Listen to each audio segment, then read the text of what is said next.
Well, I don't know if you guys are old enough to remember this, but back in 2000, when it was the Republican primary, and George Bush was running against John McCain, and one of them, I think it was Bush, spoke at Bob Jones University during you were lead up to this. So there became this huge international scandal because Bob Jones University still had like a rule on the books that interracial dating was outlawed in the school.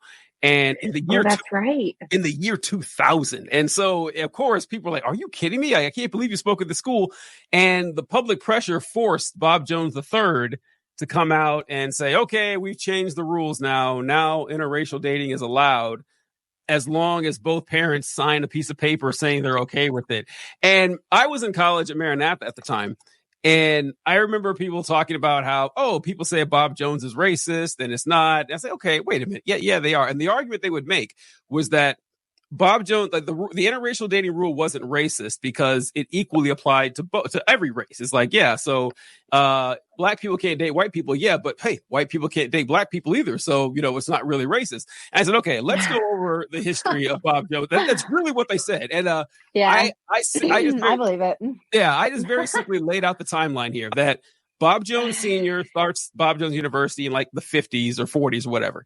And the rule back then was no black people were allowed at all, could not attend. In fact, Martin Luther King wanted to attend Bob Jones University, odd point, but he couldn't because he was black. And it wasn't until, they were forced to integrate that they had to allow black students. Like Bob Jones didn't allow their first black student until 1971. If I remember correctly, it was 1971. And when they made that rule, they said, okay, black students can attend, but only if they're married. And they allowed I'm pretty sure the first black student at Bob Jones was a woman who worked there who was married. And so they allowed her in. And then, that was illegal. You can't do that. And so they were threatened with losing a bunch of tax breaks and everything. So they were forced to allow black students to attend Bob Jones University. And they said, okay, so black students can attend, but there's no interracial dating. And then, 20 years later, they break those. So here's the timeline. So Bob Jones says, black people can't come to our school. Okay, they can come to the school, but only if they're married. Okay, they can come if they're single, but they can't date us. And all right, fine. I guess we'll allow you to date us, but only with parental permission. Do you see how that seems just a little bit racist? And like, oh, okay, I guess it is. Like, why did it take me explaining that to you? But that's the culture we lived in. But so it wasn't quite as radical when you got there, Caleb, but I imagine it was still pretty bad. It's interesting to me because a lot of times when I talk about Bob Jones with people that I grew up with in the IFB community, we always still point out that Bob Jones was like secular. Bob Jones was like the cool one, What? There was nothing. Yeah, I have What? this experience all the time. Yeah.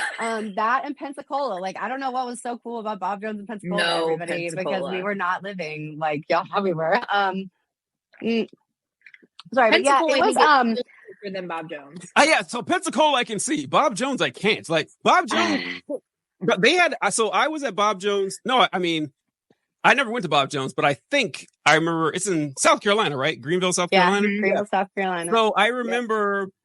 I went to China one year. Long story, but okay. So we were, it was with a Baptist group, and like we met on like Bob Jones campus for something, like just for a meeting or something like that. It's a pretty impressive campus too. Like, yeah, it is. And one of the buildings there was Bibb Graves was the name of one of the buildings, and Bibb Graves was a Klansman. Like the building is named after a Klansman. I was like, all right, what are we doing here, folks? Like, what? And there was so few racial, just there was a lot of white kids there, even when I was there. And to your point about when they integrated and the rules and the dating for anybody that wasn't white, even in my time, like I do know that we were allowed to have, we were allowed to date, whatever. I feel weird even saying it, but like it's weird, right? It was really watched. I can think of one couple. I can think of one while I was there, and it was almost like, they were really encouraged to go on their dates, like at our little snack shop. And I feel like it was all because we had to be in public. We weren't allowed to like be alone with the other gender at all. We had separate sidewalks still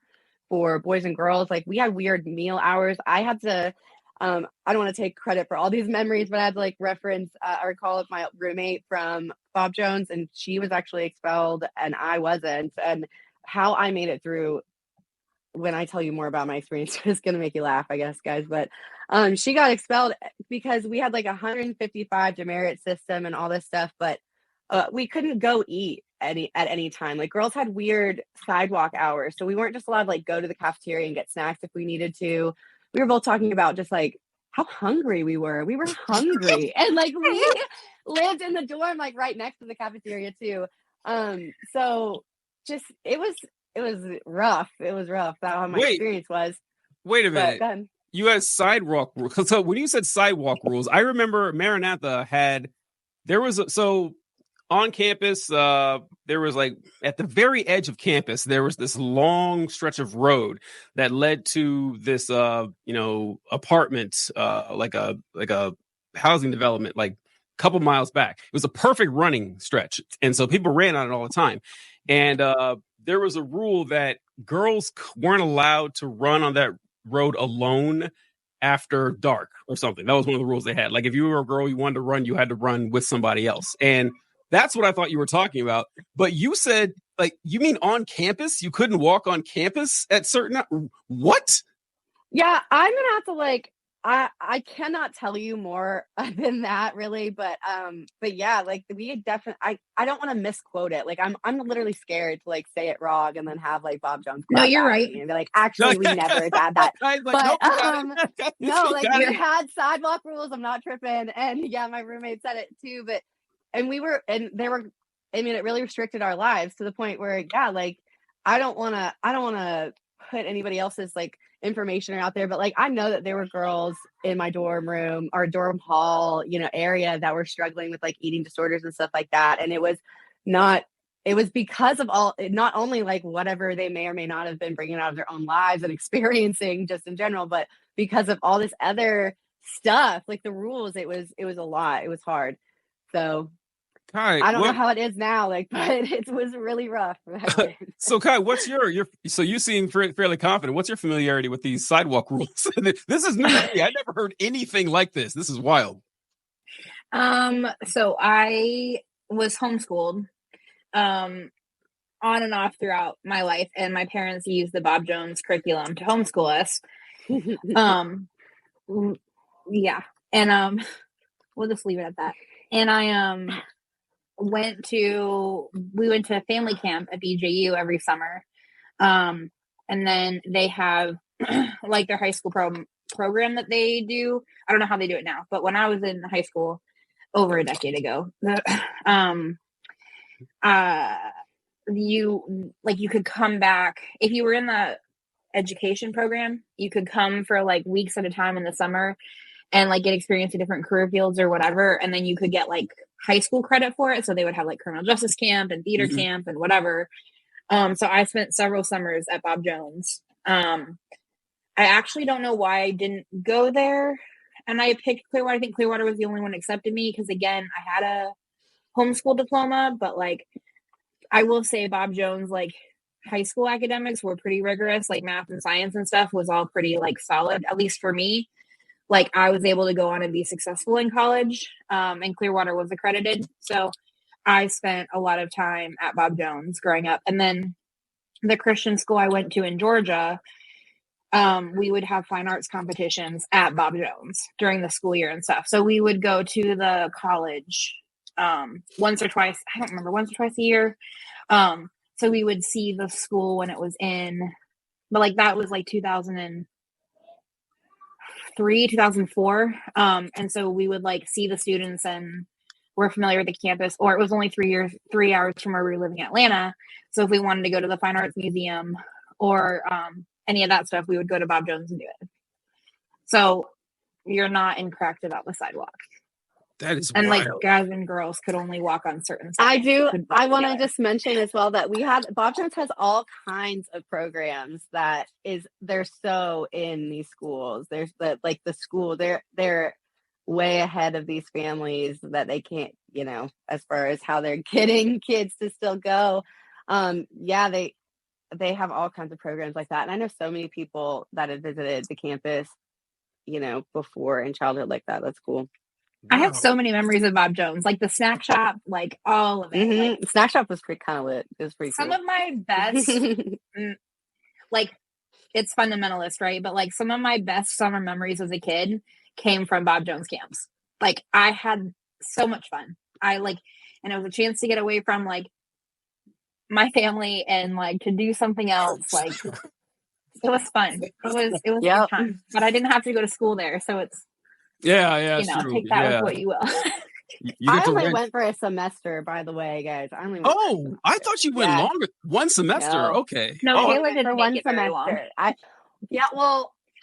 No, I didn't. I was done. I mean, I made through it the semester. Like, I just want to say that, but I was really proud of that at the time. Yeah. But I only went. I'm so proud of you. Yeah. Kudos. I didn't know it was. But I want to say that is. I have never heard of men and women having to walk on different sidewalks or have different hours for sidewalks. I'm struggling to think what the point of that rule is. I really don't know. And I don't know if it was like this for you guys. Wait, did you guys ever? Yeah, you went to Maranatha.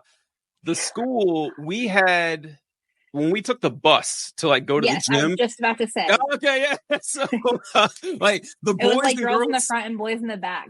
Yes. Really? So, when I was there, it was like boys on one side, girls on the other. It wasn't front and back. Oh, no, it was either way, we were not getting anywhere near each other. I guess. And it had the teachers that would like sit in the middle, and it was the same when I went to Landmark. Like, it was the same. Like, wow. I think guys in the back. Right.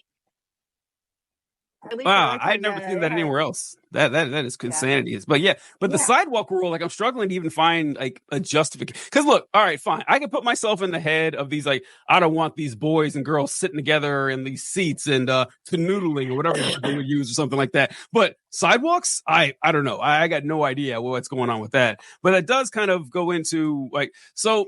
I want to talk to you guys specifically about this. Well, not specifically, but in generally, is that I talk a lot about how just virulently racist the IFB community is. It is really bad. That being said, the sexism is even worse.